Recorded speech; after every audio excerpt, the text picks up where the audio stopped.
Get a real-time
Gentlemen, I think we are live for our very first episode of Preflight. At Talon here, we'll be doing more content going forward, talking to professional players, gaming industry around the Asia Pacific region. But tonight, we're super lucky to have Hot Dog. Actually, it's Bison's birthday today, right? Yes, So perfect timing. It's Bison's birthday today. We've got the Psycho Crusher, Mr. Dictator, Hotdog29 here today. So super excited to kick off this series with our man from Talon esports, our Street Fighter 5 player playing Bison. So I guess to kick things off, man, just love to talk more about the origins of everything. So one of the first questions that I always have is the name 29. How did that come about? Because I think there's a lot of confusion out there from maybe some of the commentators. I remember last year at Taiwan Major, and I think you were playing Fudo, and Tasty Steve was like, "What's this 29? What's this 29? Why is it not 30? Why is it not 30? Why is it not 31?" So I guess maybe you want to explain sort of that's kind of like a play on words in Cantonese, right? And that's why hot dog and why 29? Yeah. Hot dog is like think of a nickname when I was a child. I think it's like 5 or 7 when I was very young. It's like I can't even remember why my name is named like Hot Dog. It's like I have no memories for childhood, you know. Yeah. And but why is 29? As 29 actually is some kind of when Hong Kong we got some restaurant called Cha Chan Ting, right? Yeah. Cha Chan Ting is nice. When they take the order for the hot dogs, they will only write 29 because 29 the sounds in Cantonese is just seems like hot dog in Cantonese. So like, is it yi gao, right? Yeah, yi gao. And so that sounds exactly like hot dog. Actually, some of the popular like Xian or King, which is a good friend with me, right? They know because they also Asia, so they understand why. Yeah, But most of the United States or like somehow Euro players, they don't understand. Well, why is 29? What kind of number? What why it's not 28? Yeah, something like that. And most of the people think, oh, because I'm 29. Yeah, just that I'm 29 now, but I got 30 soon. Yeah. So this is not about his age problem. Yeah. Okay. Cool. Well, we've clarified that today here, guys. It's 29. Yago actually stands for hot dog in Cantonese. So, man, as we keep, man, obviously you got your Street Fighter 5 pro player now. One thing I always like sort of asking about is sort of how you got into gaming, man. So, what was the sort of first console you played? What was the first couple of games you played? And how did that all evolve to Street Fighter 5? I don't really got a console when I was young. When I was young, just at my neighborhood, they got a console. And at the one super small gaming shops, like in my area, there's they got a Neo Geo, very very old like arcade console, something like that. And crazy. Very crazy. And it's like when I was almost like 5 or 6, right? I can't really go to the arcade. But in this type of very small gaming store, they would place Neo Geo, and you can pay five Hong Kong dollars, and you could play 15 minutes. It's not like insert a coin or something. It's like you pay $5 or like $10. You can play half an hour. Yeah. And I started playing game in there, and at the New Geo they at the beginning they start playing.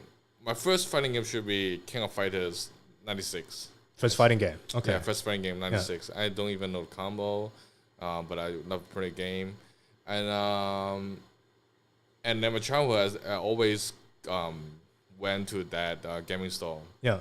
To pay for. Where was it, by the way, in Hong Kong? Was it in? Just in my area. Okay. Yeah, it's not far. It's just in my just under my nearby. Just nearby my home. Yeah. And I met some friend right there, and the owner of the gaming store was there. They sometimes pray with me. He, he's kind of like in my memory, it's kind of like that. I'm 32 or 33 years old. Yeah. Kind of. Yeah. And I sometimes pray with him, and since King of Fighters 97 released it, and we start playing again, and he tried to teach me some combo, and this game could combo. And I was young, right? Oh, this could kind of this. Okay, I'll try. And then I try to get used to the game. Yeah. But after that, the store closed because they cannot live only for the $5 or $10 for a half hour for 15 minutes. Yeah, for 15 minutes, and then they can't survive, and they close it. And actually at that time I skipped the fighting game. I don't really get a console at home. Okay. Yeah, so I skipped it until like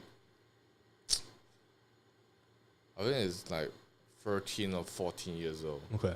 And I was in secondary school in Hong Kong. It's like we got an arcade center nearby because I'm studying in Taiwan. Yeah. But there's an arcade center in Taiwan. Yeah. Yeah. And it's I'm not in Hong Kong. You have to order 16 to get in the arcade, right? Yeah. And I'm just 14 and Sneak in. yeah, just thinking, but it's okay. It's just China is not a very They got some bad guy right there. It's not really it's not a high security like arcade. Okay. It's just okay. is that an arcade with so many bad guys right there. Okay. But it's okay. I just sneak in and at that time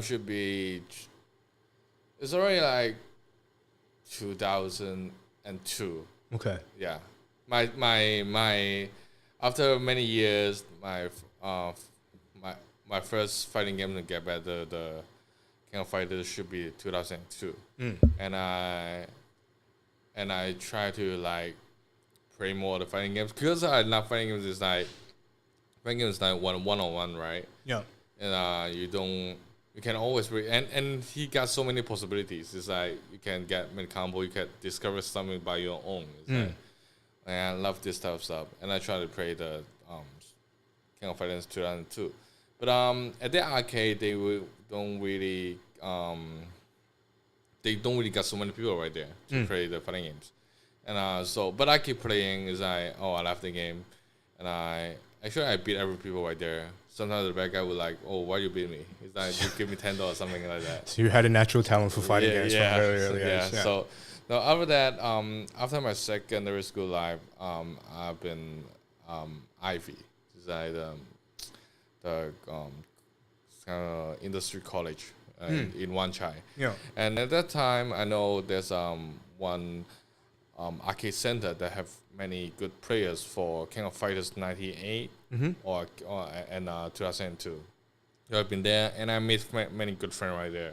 And at that time, I really got involved and I learned a lot in King of Fighters in 2002. And at that time, I think it's like 2000 and that year is 2003 or something. I think it's something like that. I started playing King of Fighters in 2002. I would stick with the arcade guy. Yeah. They come from so many different fields. Something like someone is bankers and someone is like just like a construction worker. Some of the kids they own a cha-chan, something like that. Yeah. It's like so many. They are almost all older than me. They got more experience than me, and they would teach me about the gaming. About King of Fighters 2002, and I started playing King of Fighters 2002, and I think it's like play almost like 8 years.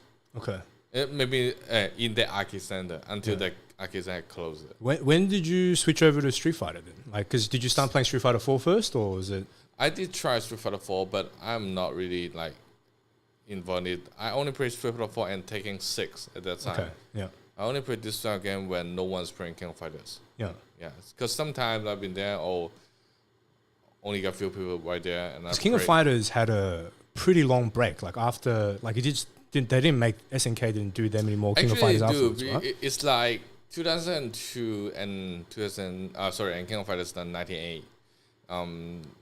We all agree that's most balanced game in King of Fighters. Yeah, yeah. And after that, actually, they got 2003.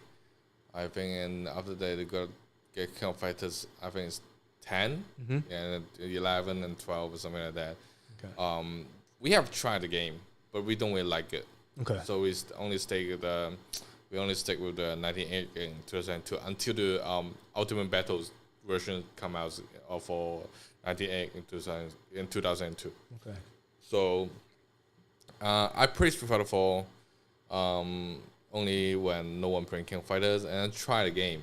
And my first play for Street Fighter 4 should be in a One Track Arcade Center. At that time, we only got 8 characters Street Fighter 4. It's like a first version of Street Fighter 4. Yeah. At that versions, I think I start with using the mystical guy. I don't know what's the name of that. I can't remember. The mystical guy. The new characters of Street Fighter 4. Oh, shit. Yeah, I don't really know. I know who you're talking about, but the name escapes me. Right? Yeah. But cool. But I don't know if this is so hard to use, and because why I use that character is because his movement is kind of like Raymond in King of Fighters 2002, and Raymond is my main characters in 2002. So I try to use that, and but after that I discovered King of Fighters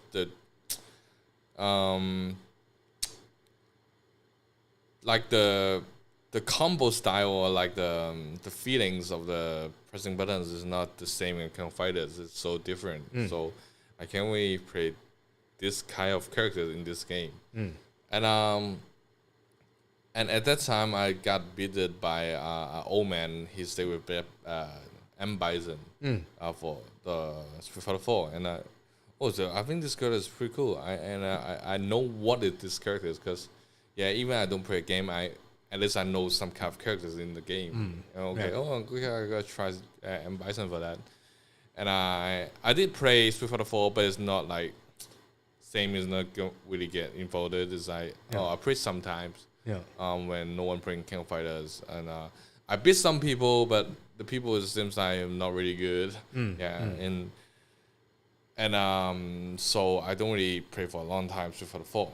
So after that, should be like long time later. It's like arcade centers like it's all gone here in Hong Kong, right? It all disappeared. Keep disappearing. It's like actually my King of Fighters friend that's still playing in Tsim Sha Tsui because it's like for fun. It's not always been there, right? This kind of gathering or something. So after that, I do some part time in my Ivy, right? And I got money to buy my own console for PlayStation 3. And after that, PlayStation 4 when I came out for working. And on PlayStation 4, the first fighting game should be Street Fighter 4, like remake or something.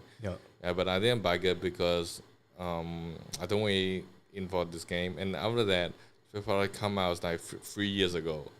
And I gotta try. They got a beta. They really got beta. I gotta try beta. And the beta actually I use for shit. I only use for shit. I'm trying to use for shit. I'm like, this character is kind of like this kind of like King of Fighters. They gotta roll, they gotta run or something. It's King of Fighter characters. I think it's pretty good. I know at that time Bison is very strong at the beta versions. I know it's very strong, but I don't really like because the beta was only 2 days or 3 days. I only pay 1 day for that, so I gotta try the shit. And after that, the games comes out, and I buy it because I like fighting games as always. So I try to play the game, and I find out Bison is so different compared to the Street Fighter 4 versions of Bison. In Street Fighter 4, it's that high mobility, it's that high mobility. It's like very fast. Maybe it's not big damage characters, but in Street 4 it's very different. It's like big damage but very slow characters, not attack characters. So technically, you've only really been playing Street Fighter 5, like for 4 or 5 years. The Street Fighter series only for 4 or 5 years. Actually, Street Fighter 4. Street Fighter 5 is my it's my first Street Fighter that I got really focused on it. I must admit, you've learned very quickly, right? Because if you look at all the other professional fighters that we've seen, the guys like Takedo and Bonchan and Daigo have been playing Street Fighter from a very, very early stage. Even like Daigo from like Street Fighter 2 Alpha, right? So now he's up to where he is. There's a lot of muscle memory there, but it's pretty amazing how quickly, such a short period of time, he sort of got up to speed. Actually, fighting games, then like you always get a same strategy or like some kind of muscle memory about that. Yeah. That's really is true. It's like, for me, it's like 2D game and 3D game. If you got a 2D games, muscle memory, actually can learn most of the 2D games pretty fast. Yeah. But you play 3D, you got at least some time to get used to it because it's different. Okay. Yeah, man. Next question I want to ask is more sort of just to let everyone know. I guess you only turned professional this year, right? Because I guess previously you were, as they say in the FGC, a salary man working while balancing sort of being a semi-professional gamer. What was that like, I guess, in previous years, working and traveling at the same time? I mean, the travel's pretty crazy for Street Fighter 5, right? Nearly every weekend you could be out and about in Hong Kong. But how was that? How did your boss take it? How did you feel like balancing it between sort of work and being a semi-professional player?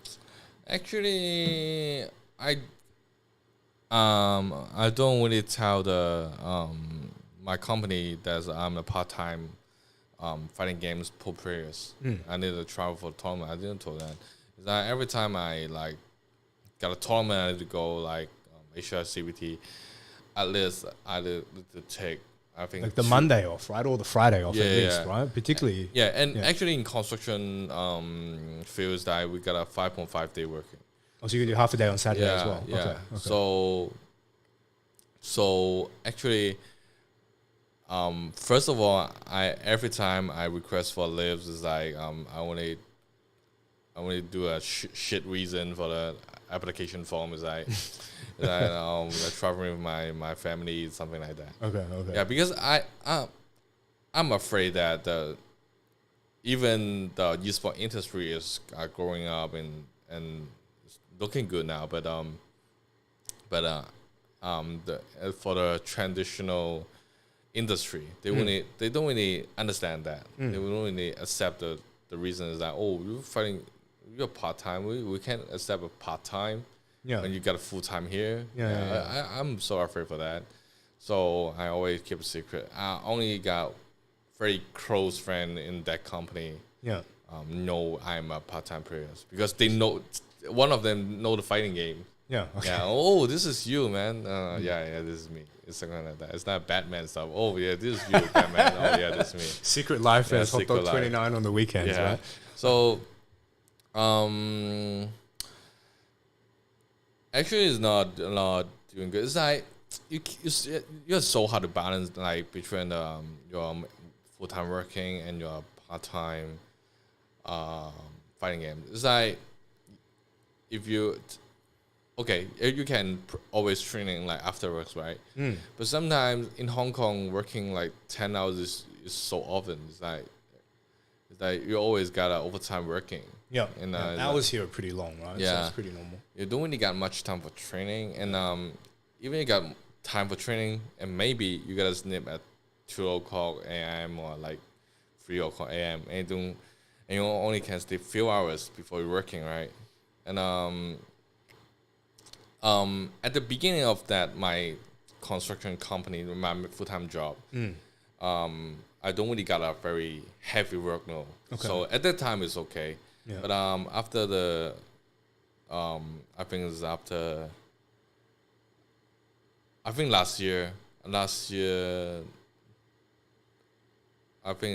May, since last year May,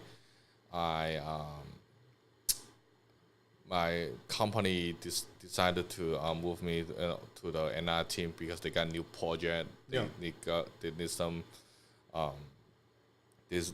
new manpower for that project. It's like okay, and that project is at Dongchong. It's like very far from me and my home. It's like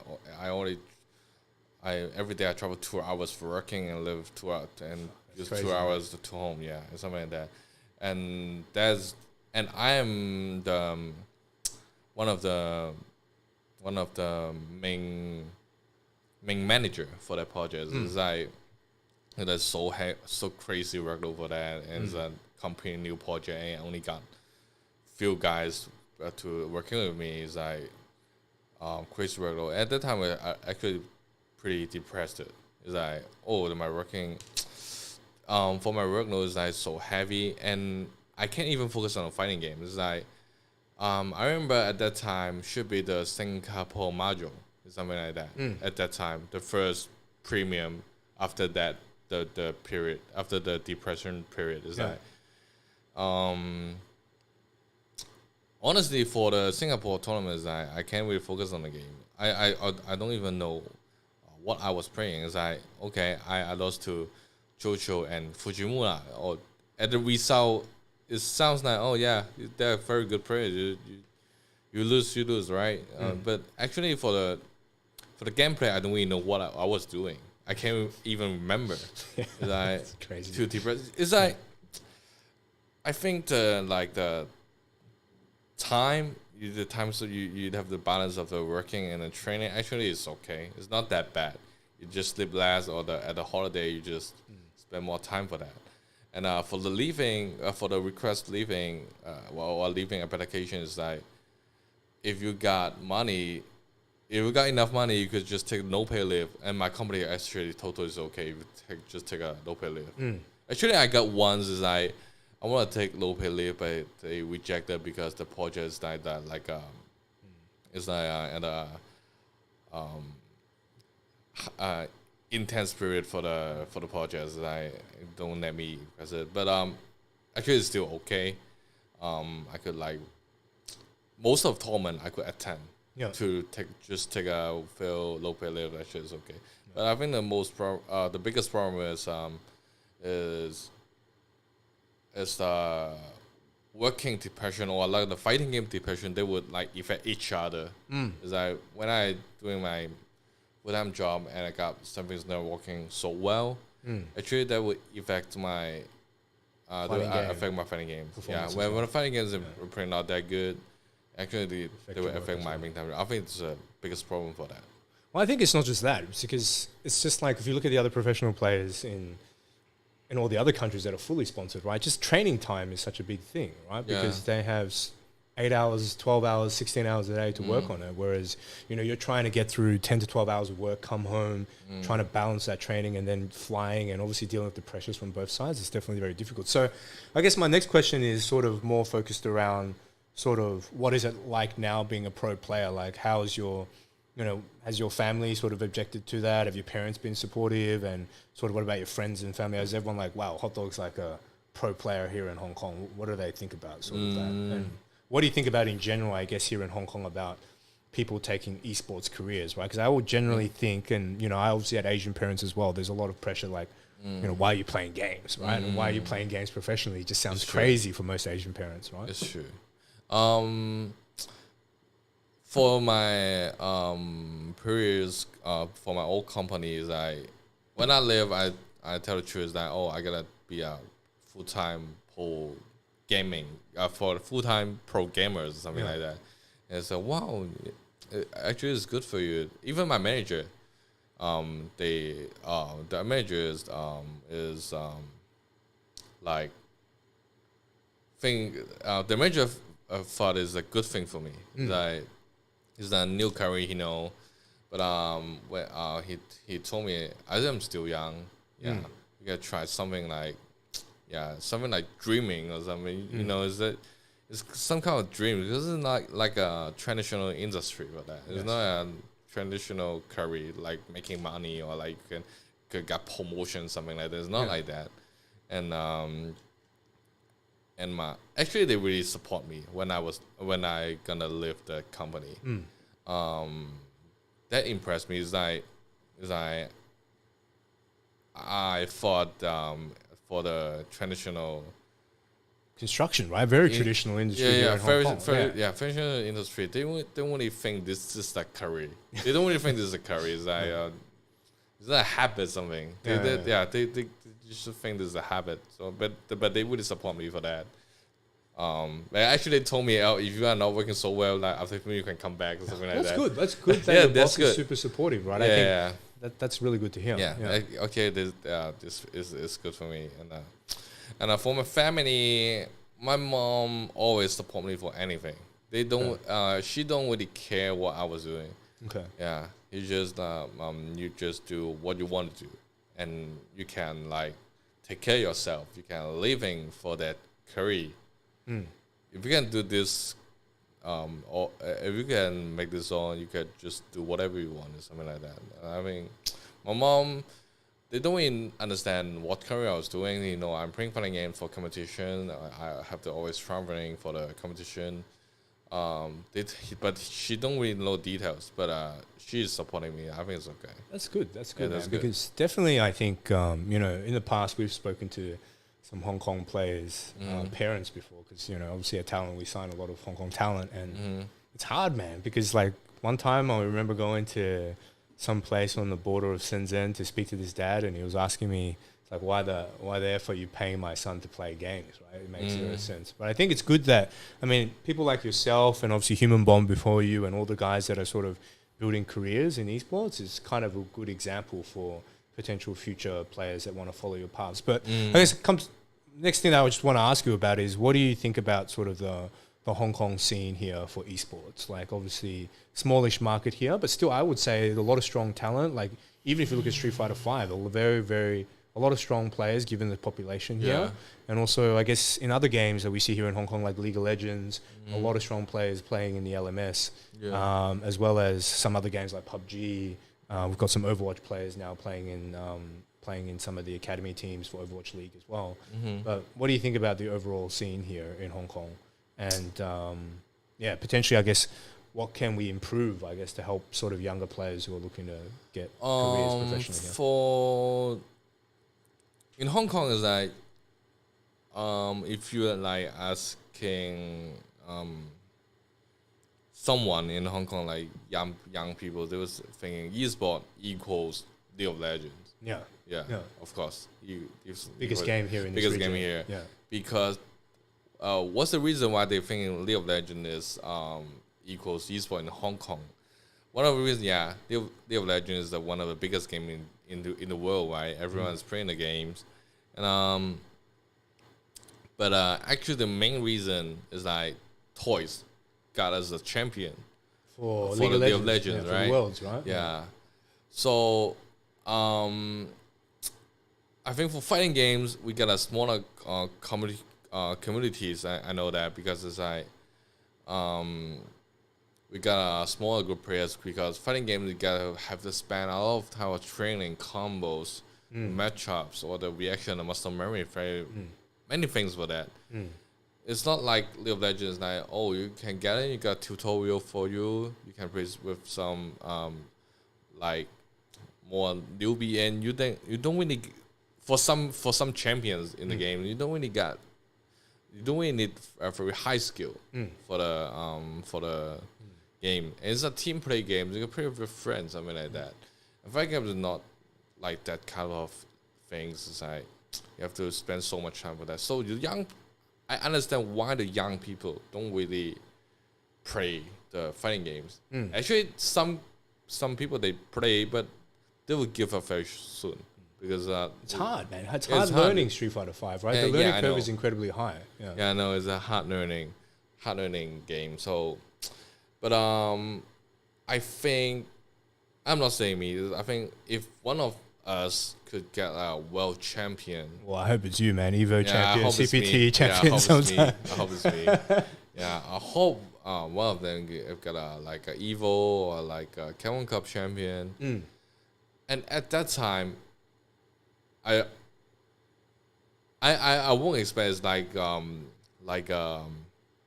biggest impact like Toys did, because the famous of the game is different. I understand that, but at least I think it would be more people like get involved in the have the interest for the fighting games in Hong Kong. I think so. Yeah, because I think I must admit, like having followed Hong Kong media a fair bit, it's like they do like world champions, man. So I mean, even if you look at Human Bomb's previous success at Evo, right, it definitely helps a little bit in regards to building the awareness. But you're completely right. I mean, Toys was amazing, right? He still is a very popular streamer / coach here. What's playing for G-Rex or one? Yeah, he's G-Rex coach and full-time streamer now. Yeah, full-time streamer now. So man, I hope, man, one day if you smash down an Evo championship or a Yeah, I CPT hope championship, so. I think definitely will help with help the FGC here and help build sort of fighting games here. So I guess what are sort of the tips that you would give to, say, a young player in esports that's kind of looking to build a career here in Hong Kong? Like, what are some of the things that you think they need to do in order to, I guess, attract attention of potential sponsors and potential teams to sort of get to that level so that they can potentially do something full time? For young players who are looking for an esport, I think the most simple way is that you have to be the best in your game. One of the best, at least. At least one of the best in Hong Kong. Yeah, this is your first spot to do. Is like, if you are like playing some kind of team games, I think it's harder because you need a good teammate. You have to build your own team because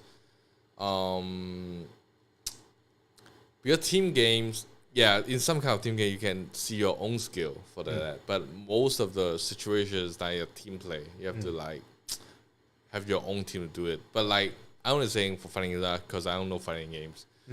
For fighting games, you have to like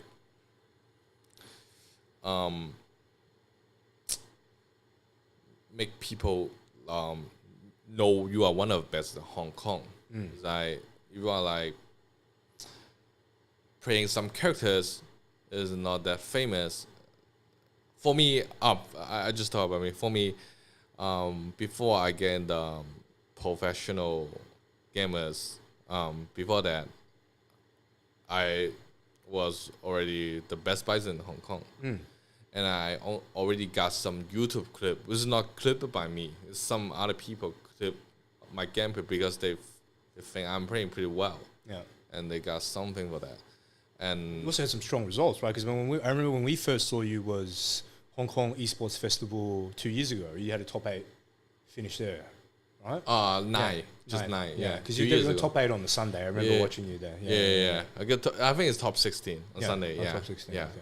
So yeah, you have to like get your famous. And for young, if the young players really want to focus on the esport, you have to do your streaming. You have to do your Social media. Social media. Yeah, it's very important. It's not everyone like Tokido. Yeah. Only Tokido can be a pro player without streaming. Yeah, even Daigo is streaming. Yeah. Even Daigo is streaming because because if you are looking for esport team, they want your famous. It's not like you're playing a good game, to be honest. Yeah. It's like Tokido is like you are playing the game goddamn well, then you only got a famous at the game. But if you are not that god level, you have the streaming to let more people knows you. It's like to be honest, for United States, most of the players, some of the pro players maybe is not that good. Honestly, it's not that. They don't really get in Capcom Cup like many years. But why they are still in with a professional gamer? Because they got a good social media. It's like, I mean, you look at like some of the players. Not saying Justin Wong's not good, but Justin Wong has done a fantastic job of building his brand, right? Yes. And you look at some of the other players in the US. You know, a lot of them have done a good job in building social media, right? And you look at Justin this year, he's basically said, you know, I'm not working with Echo Fox this year. I'm just going to do it myself because he's basically negotiating his own. yeah, he's one of the sponsorship legends, so he can do that. Yeah. I think it's legend. Justin one of legends, so he could build an own brand. I think it's a good way. It's not like. Same with Momochi this year, right? He's not part of the team, right? He's doing actually, big tricks and he's doing a whole bunch of different sponsors working together with him. Yeah. And same with Takedo, right? He's done exactly the same thing as well this year. Tokido, I don't think it's their own brand. It's like I don't really know Tokido. Because I know he's sponsored by Sony, some eyedrop brand, as well as a whole bunch of different brands, right? Yeah. So, maybe it's their own brand. I don't know. Okay. Because I think this is a new way to do it, but for easier way is like you build your community. At least you start streaming because you have to let people know how good is your gameplay. Yeah. Yeah, you don't have to need people, so you gotta start streaming. Like streaming or like social media is like you have to build it with the time. It's like you cannot even you're like Tokido level. when you start streaming, you only got few people to watch you, but you have to like Be patient. consistent. Yeah, And be keep doing consistent. it, You yeah. keep doing it. It's like, I know streaming in Hong Kong is like harder and for other country because watching streaming is not very, streaming is not very popular in Hong Kong. Actually, they more like YouTube, like more like YouTube channels, something like that.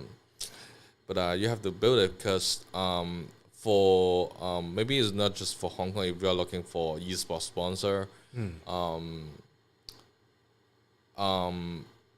for other country like United States or like Japan, actually they would like you streaming more than your YouTube channel, something like that. Because streaming is like in US or like Korean, they actually love watching stream because they could like communicate with the streamer. Yeah.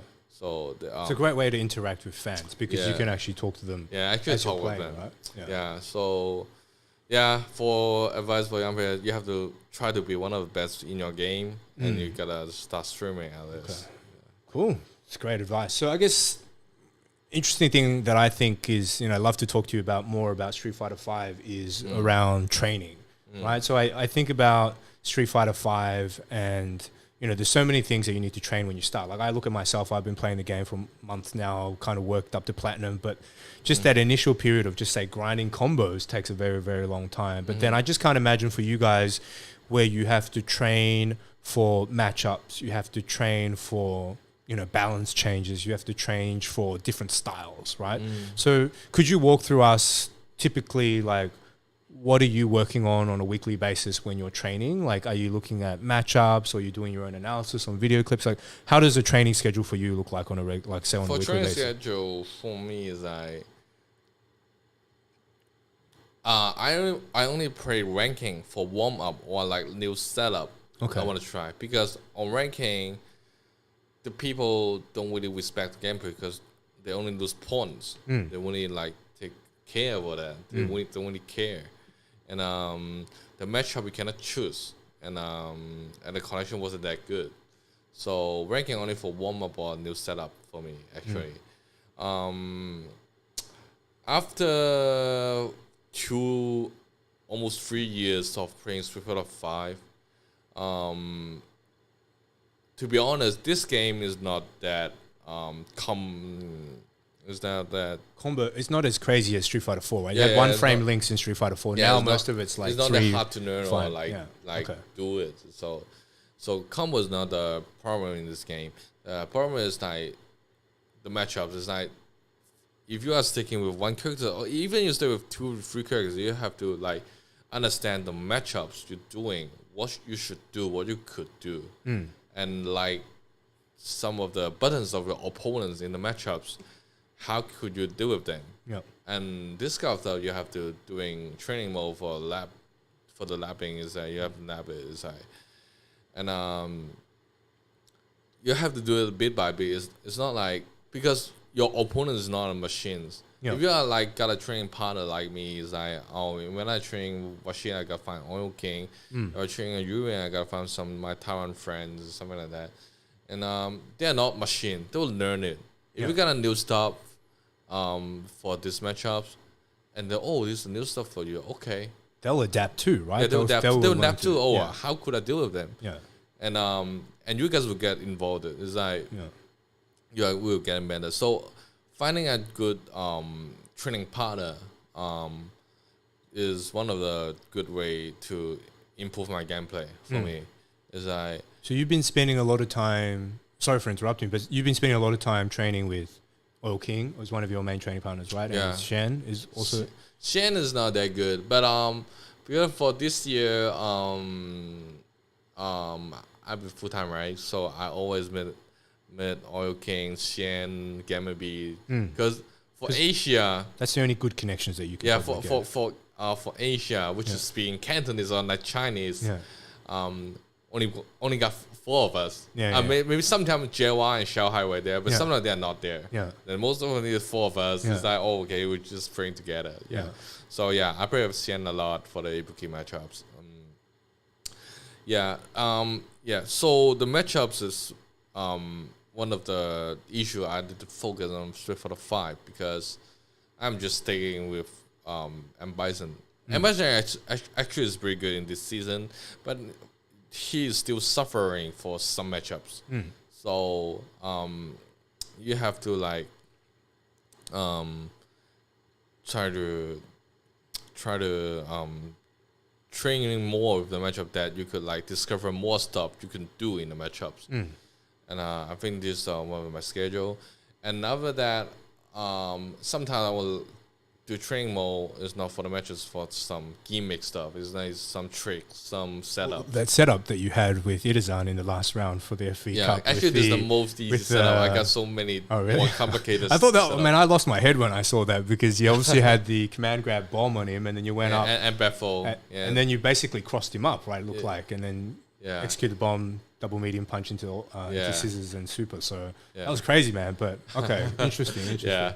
So gimmick stuff is like, which is like some of the tools you can execute your opponents. It's not most important, but you got it. Sometimes it's useful. Sometimes not. Sometimes not. We can't even use it. Yeah. So first of all, you have to improve the gameplay first. Gimmick stuff is like after that. And for like more special stuff for improve my gameplay is like every time you go to a CBT, if you even get a chance to go for the overseas tournament for that, you have to play some casual match with anyone, or like you got to see someone you think he's pretty good. You want to train with him, you just ask them. You have to ask them. You play the games, play the game with them. And even someone find you to play, you have to play with them because Street Fighter 5 is on gaming with it's a funny game. It's not that complicated. But for different area, they still got a different knowledge or like different style for the gameplay. We have to play with them. It's like, if you meet Amika in Asia, they are pretty like footsie, they're pretty slow. But in Europe, they're not.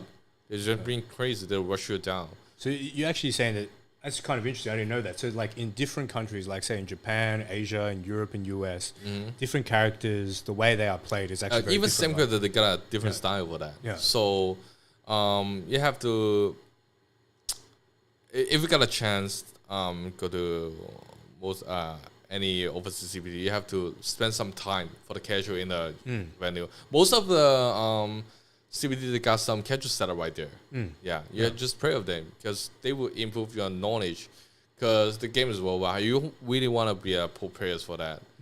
You have to know every country, they got a different style. Even in other games, like League of Legends or like 04, they got a different style. Of course. Yeah. Like Euro, they like more technical planning something. It's not like a professional personal skill. Like overall, sometimes they like more personal skill and stuff.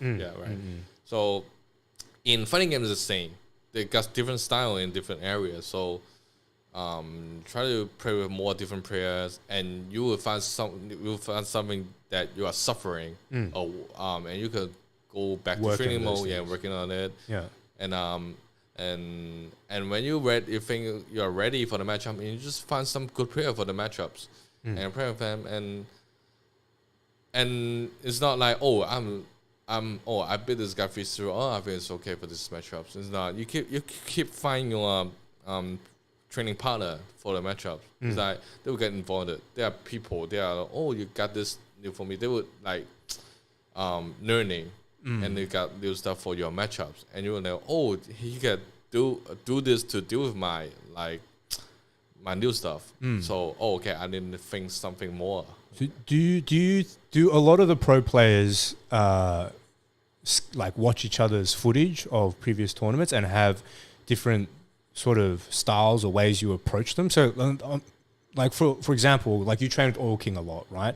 Plays Rashid, and then let's say you go up against Gaichikun or John Takeuchi, which are both also amazing Rashids. Do you sort of have mental notes around how to prepare for different types of players? Because I guess the difficult thing, which I kind of understand about Street Fighter V, is that, you know, you have your brackets at the start, you go through, you know who you're going to play, but then you don't know who you're going to play in top 16. You don't know, and there's so many different players, so many different styles. Like, do you keep mental notes against other players? Do you watch their videos? Do you do a lot of research around that type of stuff? Or do you think other pro players do that, or it tends to be more just learn the matchup first and then figure out the rest of the stuff later? I did have some mental notes in my mind, because I know Orking is like more crazy or shit, Gachigan is like more stable, but I won't stick in that plan. Because they can change and They adapt. can change and any situation. They would change for the matchup as well. Like Tokido. Last time with Tokido for casual for training is like they're playing very patient. But last time I met him, Malaysia is playing very crazy. Very aggressive, very fast very now, right? Yeah. Yeah. So that's why I'm not always like watch too much videos for the opponents, because the mentalness will stick in your head. It's like, oh, he gotta play patient. He won't DP on the wake up. They won't mess you up if they change. If they change, it's gonna mess you up. I love to like download your opponents at the gameplay. So, of course, watching some footage of your opponents is useful, because at least they got some habit or like combo habit for that. What they would do at a mid-screen fussy or something like that. But you cannot make them in your mind too deep. It's not like they're like I said, they're not machine. They're people, They will right? adapt, right? Yeah, they will adapt. They will like they will change. Yeah. Even maybe they just change for not your matchup for you. Yeah. Sometimes I feel like that so much. It's not like they are not playing a matchup, they're playing for you. They learn for you. Yeah. So yeah. I for that example is like, oh, I'm training walking a lot. When I play Kachikun, I would use the tools or like the fussy buttons against what shit. It's not like Gachikun or Oil King. Okay. For what shit. Yeah. What things I do in this situation is the most benefit for me. And after that, after the game going for a while, and I know the opponents, and I start to know the opponent's thought and what's he thinking, and I could do some mental or like some mental option for the opponents. Is not like the matchup is not I'm playing against you. I didn't do some stuff that you are afraid for. Yeah. But at the beginning of the game, I won't do that. It's like, it's like every pro is different. They were training, they got new thought, new style. Yeah. Interesting. Okay, cool. So for this season, what for you are some of the sort of harder matchups for Bison generally that you've dealt with, and you think you'll deal with for the rest of this year? Most of the, I think the hardest matchup is still Sangif. Yeah. Okay. No doubt is one of the hardest. 7-3 or 8-2? 8-2 is too much. 8-2 is something like Manat against Sangif. Okay. Yeah. And so for Bison, I think Sangif is like 6.5, 3.5. Okay. You get a chance, but it's very difficult. And after that, I would say some 6-4 matchups is like Cammy. 6-4. I would say Cammy and maybe 6-4. I can't really say and 6-4. Oh, I would say 5.5. A slightly disadvantage. Slightly disadvantage. I would say Urian. And Guile, Guile actually is slightly disadvantage. Even you get a whiskey back, actually just follow the fireball and pop you out. It's not useful. Yeah. And Guile, Urian, and for now I think Akuma is a slightly a disadvantage, because I need some like new thought for the game. I gotta work for them. But before that, I think it's 5-5. Before I met Tokido Liu style.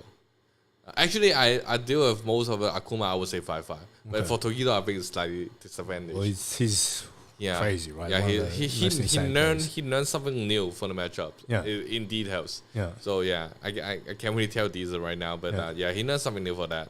So I gotta like try to deal with him, and maybe Birdie is slightly at disadvantage. And but after this character, I think it's okay. Okay. Yeah, it's at this 5-5 while I have advantage.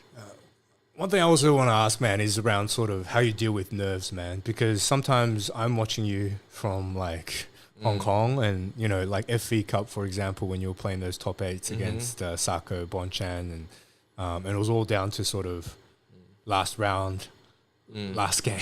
Yeah. How do you sort of deal with that? I mean, it must be crazy, right? Like, is it like when you first started, did it mentally affect you, but now you're just used to it, or do you have some exercises, or I mean, how do you sort of deal with that? I feel like it's crazy. There's so much pressure, right? To be honest, first to three or first to two are different. Yeah. First to two, you will get more nervous. Okay. But first to three, I say I'm not nervous, but there's situations like you're playing a long set of the game. You're playing like 8 rounds or 10 rounds for the game. And after that, you are too focused on the game.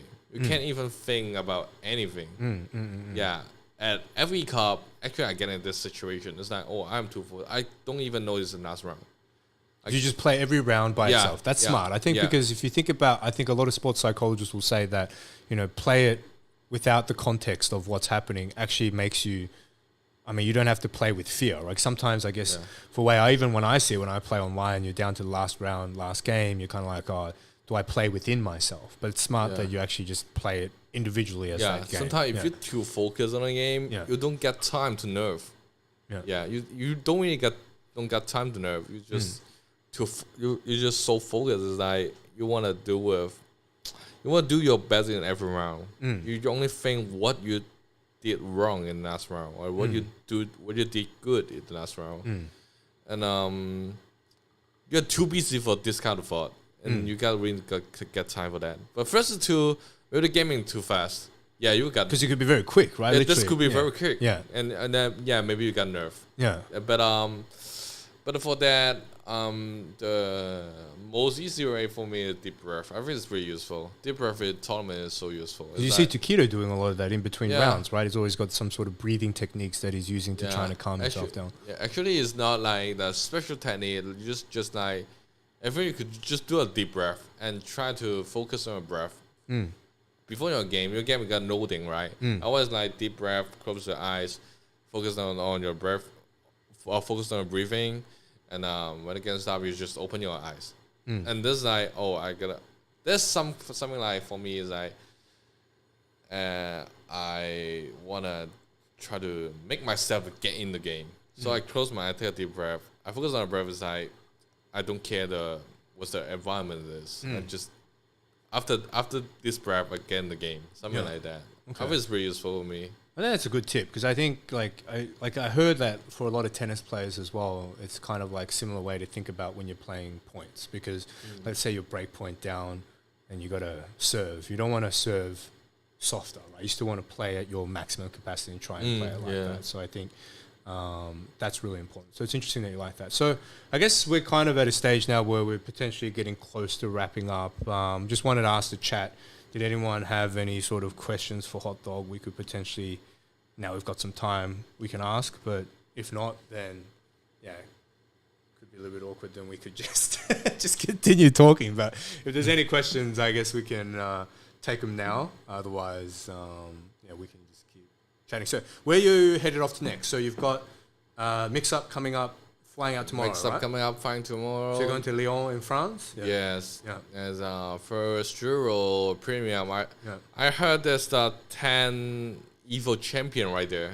They counted as a 10 EVO champion right there. It's like Justin Wong, Daigo, Tokido, It's 10 EVO champion right there. It's like a crazy Street Fighter tournament right there. I feel like everything now this year, it doesn't matter if it's ranking, particularly in Asia and any of the premier events, it's literally like going to EVO, man, because every pool is stacked. There is like killers in every single pool. and you really literally have to beat top players every single time to just break into top 32. Yeah. If you look at your run into FV Cup, the top 3, the guys that you had to go through, Sako, Bonchan, blah blah blah, it's just crazy, man. Yeah, it's like a premium level. It's like a premier level for. Yeah, a for ranking Asia, event. it's like especially like harder, you know. Yeah. Because you got Japan and Korean right here. Yeah. Even Koreans like a bit unlucky. Is like they don't really got a local sponsor team. They are willing to sponsor fighting games. Every Korean players like now only got NL as well. UIUI, right? Yeah, and UIU. Yeah. Oh, UIU, sorry. UIU. Yeah, UIU. Yeah. And they only got one. And other players they only got sponsored because the no. Even the Tekken 7 world champion right now is not sponsored, right? He's a Korean player as well. I saw that he was looking. But that guy maybe wants like a more better offer. Okay. But the thing is, the local esport or Koreans they only support. They don't really support fighting games. They only support for League the of Legends and Overwatch. It seems like. Yeah. I understand they got too many good players in other games. Yeah. Like League of Legends, Overwatch, even like StarCraft. They got too many good players right there. Yeah. But yeah, it's like for the ranking level, Asia of course is one of the hardest. But for United States for now, I don't think it's much better than us. Yeah, they really got many good players right there, and some rural players would go American for the ranking stuff. Yeah, so I don't think that it's easy. I think most easy is South Africa or something like that. The ranking series is most easier, but it's too long because It's so far from Asia. yeah. For everywhere, Yeah, it's so far for everywhere. So they got a most easy ranking right there. Yeah. But yeah, it's okay. So you've gone to France, and then what are some of the other? So you're going to Singapore as Singapore. well? Next week is Singapore. Yeah, versus Master. Yeah, versus Master. Name is. And then after that, any other? So in May, potentially CEO you're going to, right? Or May there should be the Vietnam Saigon Cup, okay. and after that should be Combo Breaker. Oh, sorry. Yes, Combat Breaker. Yeah. Yeah, Combo Breaker, and would stay in the US and straight to Dallas. Is that Dallas? Yeah, I think it is. DreamHack. Yeah, DreamHack. Yeah, what's that? All right. So I think we've got one question. We'll just take it. So it's from Mr. Sluggermon. What a horrible name, but I guess the question he's asking is, what are the styles suited for Bison? Is it? I mean, obviously Bison is plus frames a lot of the time. He's saying, should you be more aggressive or should you be more defensive? As I understand the game more, I think defensive style is more suited Bison. Okay. Yeah, you can play aggressive, but it's not like washing down your opponents like Mika, like Ibuki, like Kami. Is not like some kind of that aggressive. You only can aggressive like your opponent make mistake and you can like push him to a corner and you can do it aggressive. Yeah. But for other stuff, it's like Bison walking speed and dashing speed is too slow. You cannot do, and you don't really got a good anti-air, and your jumping speed actually is not good. So I think defensive style actually suit Bison more than aggressive. Okay. Yeah. Cool, man. Well, I think that wraps it up for us today, guys. Just want to thank Hot Dog, man. Thanks for coming down today. Super interesting stuff to talk about, and best of luck at sort of the upcoming tournaments, man. And yeah, we'll speak soon, man. Cheers, dude. Cheers. Thank you. Thanks, guys. Thanks for tuning in.